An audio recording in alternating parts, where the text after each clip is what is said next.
Olá! Hoje a gente vai fundo numa questão que parece simples, mas que na verdade abre um mundo de ideias. O que é, afinal, a língua inglesa? E olha, a resposta é muito, mas muito maior e mais interessante do que a gente costuma pensar. Para começar, vamos com uma pergunta que parece pegadinha de tão fácil. Qual é a língua oficial dos Estados Unidos? Bom, a resposta parece óbvia, né? Inglês, claro. Só que não é bem assim. Pois é.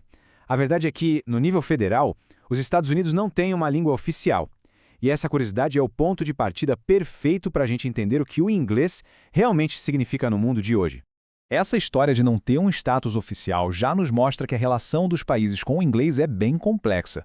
Mas para a gente ter uma ideia da dimensão disso, vamos olhar para o tamanho do inglês no mundo. Vamos aos números. Olha só esse número. Cerca de 1 bilhão e 100 milhões de pessoas falam inglês no planeta. É gente pra caramba.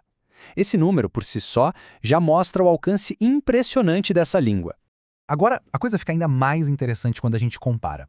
O mandarim, por exemplo, também tem mais de 1 bilhão de falantes. Só que a maioria esmagadora é de falantes nativos. Com o inglês, a história é completamente diferente. E esse gráfico aqui deixa isso claríssimo. A imensa maioria das pessoas que falam inglês hoje aprendeu a língua depois, como uma segunda ou terceira língua. Ou seja, o inglês se tornou uma verdadeira ferramenta de comunicação global. E essa complexidade não para por aí não. Mesmo nos países que a gente associa direto com o inglês, o status dele muda. Nos Estados Unidos, é a língua principal na prática, mas não na lei. Já em lugares como a Índia, é uma das várias línguas oficiais, super importante para o governo e para os negócios. Bom, se tem tanta gente diferente, em tantos lugares diferentes, falando inglês, será que todo mundo fala do mesmo jeito? A resposta, como dá para imaginar, é um grande não. Vamos dar uma olhada nessa diversidade. Começando pelo básico, o vocabulário. Tem umas diferenças clássicas que podem render boas confusões. O que um britânico chama de lift, um americano chama de elevator. E olha, muito cuidado ao pedir chips nos Estados Unidos, senão vai chegar batata de saquinho em vez de batata frita. E as diferenças não são só no que se fala, mas também no que se escreve. O U, em palavras como collar, ou a ordem do R e do E em center, são marcas registradas que mostram como a língua foi se desenvolvendo de um jeito único em cada lugar. Ok, toda essa variedade leva a gente para uma questão central.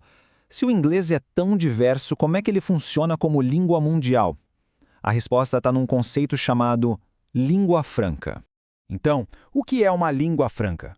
Pensa nela como uma língua ponte. É uma ferramenta que permite que pessoas com idiomas maternos totalmente diferentes consigam conversar e se entender. É exatamente aqui que o jogo vira. Quando o inglês é usado como língua franca, o foco muda completamente. A meta não é mais falar igualzinho ao nativo, seja ele britânico ou americano. A meta é se comunicar bem, de forma clara, com outra pessoa que também está usando o inglês como uma ponte. É sobre conexão, não sobre imitação. E essa frase resume tudo perfeitamente. A ideia de que existe um único inglês correto está dando lugar a uma visão muito mais prática. O inglês correto é aquele que funciona, que comunica, que conecta, respeitando a gramática, claro, mas abraçando toda a sua diversidade. E se o objetivo principal é a comunicação, a gente precisa falar de uma coisa tão ou mais importante que as palavras, a cultura que vem junto com a língua. Vale a pena parar para pensar nisso. Em algumas culturas, a comunicação é super direta, vai direto ao ponto.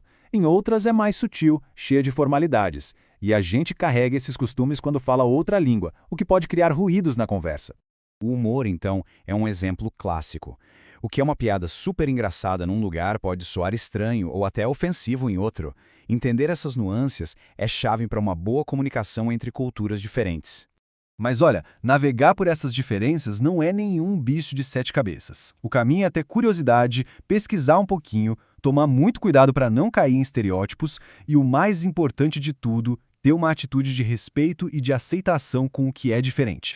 Beleza, depois de toda essa conversa, vamos voltar para a nossa pergunta lá do início. Afinal de contas, o que é o inglês correto nesse mundo globalizado de hoje?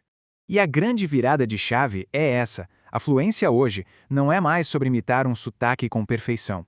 É sobre a habilidade de se conectar com pessoas do mundo todo de um jeito claro, eficiente e, acima de tudo, respeitoso, usando o inglês como essa grande ponte. E a gente termina com essa provocação para pensar. Se a maioria das pessoas que falam inglês não são nativas, a quem essa língua pertence? A resposta parece ser: ela não pertence mais a um só país ou a uma só cultura. Ela pertence a todo mundo que a usa para se conectar, para aprender e para criar essa conversa global.